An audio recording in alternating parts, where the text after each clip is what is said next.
Bienvenue à toutes et à tous dans Terrienne, l'actualité sur la condition des femmes dans le monde. Pourquoi encore aujourd'hui les expositions de photos programment-elles seulement 25% de travaux de femmes ?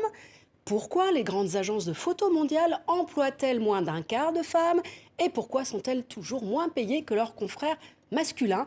Eh bien, c'est justement pour lutter contre cette regrettable réalité que pour sa 5e édition, le festival Les Femmes s'exposent met à l'honneur 14 femmes photographes à Ougat, sur la côte normande.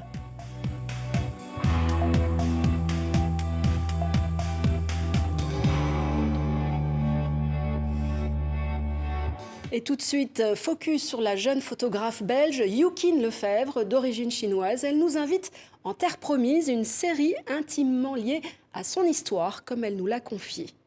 J'ai été adoptée par une famille belge donc à l'âge de 8 mois. Mon père donc est parti en fait avec 5 autres familles en 1994 adopter donc des filles en Chine. On adoptait des enfants chinois parce qu'on savait aussi qu'on avait une très grande chance d'avoir des filles et parce qu'il y a en fait une préférence donc culturelle en fait pour les fils en Asie, parce qu'il n'y a pas qu'en Chine, mais enfin notamment pour des questions religieuses, des questions aussi parce qu'en fait le système de pension n'existe pas pour les paysans, donc c'est aussi un moyen d'assurer en fait ces vieux jours. Et donc pour beaucoup de raisons, les parents chinois en fait ont préféré et ont essayé parfois à tout prix d'avoir un fils.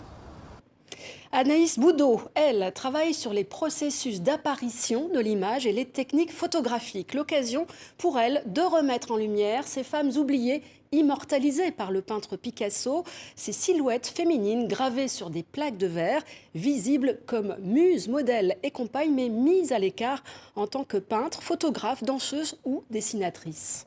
En travaillant sur ce projet, j'ai écouté beaucoup d'émissions, de podcasts pour me mettre un peu dans le bain, me tenir informée de la biographie de Picasso que je connaissais assez mal en fin de compte.